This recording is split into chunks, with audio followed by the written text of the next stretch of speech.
தப்பு செய்யாம நாம எதுக்கே அங்க இருக்கணும்? நாம எல்லாரும் தப்பிச்சு போயிடலாம். இவங்க எல்லாரும் விசாரணை மேல விசாரணை போட்டு இங்கே தான் கொள்ளணும்.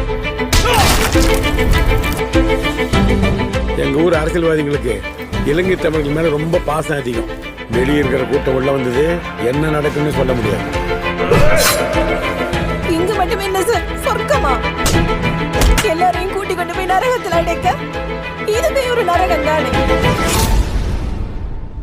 விடுதலைக்காக நான் சட்டப்படி போராட்டத்தை ஆரம்பிக்கிறேன்.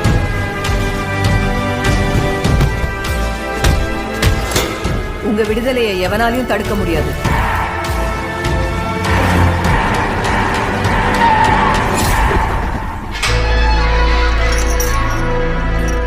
ഇവനെ ആരോട് അടിച്ചു വന്ന് തൂക്കിലിട്ടത്?